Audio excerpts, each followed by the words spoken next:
Good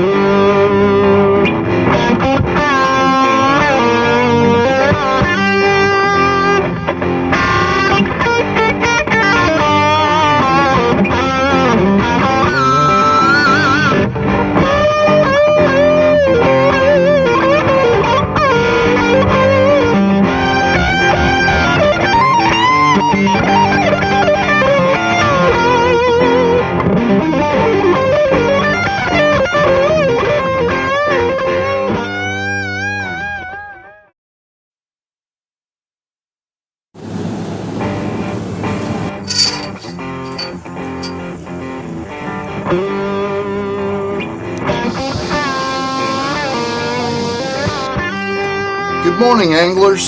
Welcome to this week's Indian Lake Fishing Report, brought to you by Mike's Bait and Tackle, Route 235, Lakeview, Ohio. Don't forget, Mike has a $5 raffle on an ACC crappie stick with a matching green Shang-a-lang reel.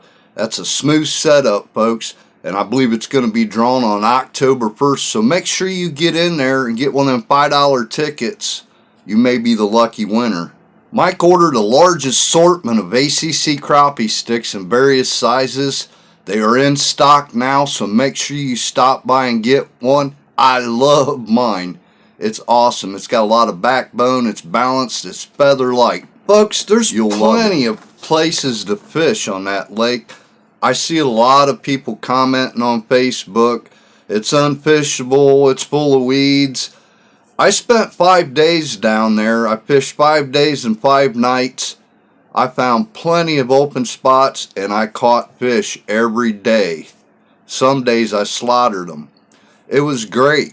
I'm going to go back down again and do it all over. Message me if you're having a problem. I'm not saying that to knock anybody. I don't know if people are just on there saying that to deter people from fishing. Whatever the deal is. But if you're having a problem, with your setups, fishing, not being able to catch fish, send me a message or something. I'm more than happy to help you. And there's other groups of people. Mike at the bait store be more than happy to set you up with what you need to make a successful day on the water. The water temperatures, the last reading I could get, and I know it's probably not real accurate, was somewhere around 70 degrees. That fall bite's starting to kick in. It's like a little teaser. I've been fishing some other bodies of water, and I've been getting a lot of crappie. 7, 8 days straight I've been catching crappie in different places. So I'm going to head back down to the lake, and we're going to try it, see where we're at here. I tell you, these cool nights are the only thing that's saving us. Really didn't expect for it to heat up like that. You know, during the day I thought we was going to start getting some cooler temperatures. But the cool nights or what's making that happen. And get out there and fish early if you can, and then come back out in the evening. I'm not saying you can't catch them during the day. You might just have to work at it just a little bit harder. Them bluegill are starting to fire back up. They're getting them back in Dunn's Pond. I'm getting reports of everybody catching them along the seawalls. The rocks, they're firing up in the channels. Like I said in the last report, we was catching gills bigger than my hand, and somebody turned me onto a spot down there, and I probably can't tell you but it's not any different than any other spot or channel. So for them bluegills, get your little jig. Right now it seems like size matters. Everything wants to be finessed. Get you some spikes or wax worms, do a little jigging. Finesse them just a little bit. Hit them docks, the rocks, the seawalls. They're starting to fire up, and they're getting some with some size. The crappie are starting to fire up. They're starting to come into the channels. They're being caught along the weed lines. They're also being caught under the duckweed. They're seeking shade, okay? But they are coming up from deeper water. They've been being caught anywhere from around 18 to 24 inches along or under the duckweed.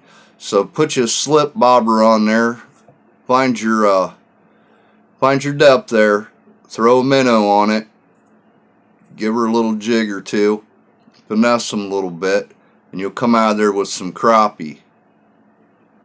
The white bass are still on fire. I don't know what keeps them in that Moundwood area, but they're still schooling and they're on fire there. They're catching them trolling, throwing just about anything at them, live bait or twister tails, crank baits, spinner baits, whatever. Whenever you see a swirl or a boil in the water, you see them popping water, feeding, throw at them.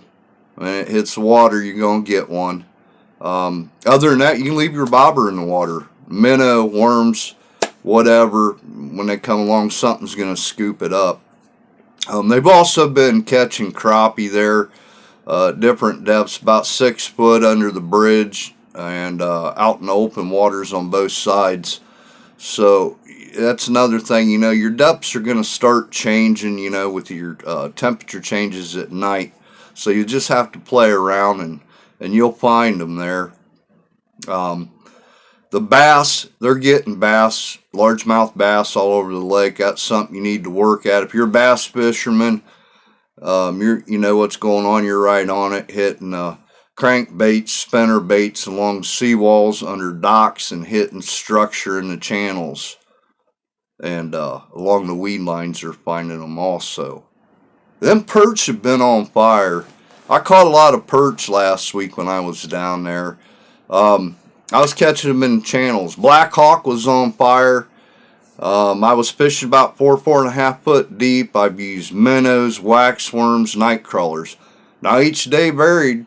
The jig not so much mattered, but it was the depth and the bait. They were a little picky. One day they'd want night crawlers, and next day they might want minnows. So you might want to go with the loaded arsenal there and have everything you need, and you're probably going to come out with some. And I also caught them at Moundwood. I caught them at Pugh Island. I caught them on Tecumseh Island. I caught them in the open lake there. I caught them in the channels. I caught them at Moundwood. Let's see, what did I leave out? I caught them at Dream Bridge. I mean, it was just everywhere I went, I was getting them. I'm hoping they're on fire again when I go down there. So, and there was some size to some, so you just got to sort through them. Them saw guy are still on fire. They've been trolling the Dream Bridge area. Okay. They are getting them on jerk baits, crank baits, worm harness rigs, also catching them from a bobber with leeches, minnows, and worms. Depths will vary on them. Flatheads, they're still getting flatheads on live baits. So that nothing's changed there on the flatheads. They've been getting some nice sized ones off the islands in that area, in a boat and off the bank. So if you're a flathead fisherman, get your live bait ready. It should be a good weekend. Channel cats are being caught out of the channels there. They're getting some on the main lake too. I've heard of some hitting some baits being trolled. You can use just about anything you want there. You can use some stink baits, night crawlers, tight line, or minnows under a bobber. They'll hit. Get out there early evening or early morning before the sun gets hot, and you're going to have a good shot at getting you some nice channel cat. Folks, don't forget to subscribe to my channel. I know my channel's growing, it's going up, but I see a lot of views or a lot of viewers that aren't subscribed. And I'd really love it if you'd join me and help me grow. I'm trying to add better content all the time. And if you have any ideas, anything you want to see, if I can do it, I'll do it. Comment down below. I love the comments. Keep them coming, man. We've got some great people on this channel, guys and gals. And like I said, I'm no expert, but I do catch a lot of fish. I have a lot of friends that own tackle companies. They catch a lot of fish. All of us are more than willing to help you the best we can. Don't forget, stop by Mike's and see Spike. He'll be happy to see you, especially if you have a treat for him. Everybody have a safe weekend. Until next week, tight lines.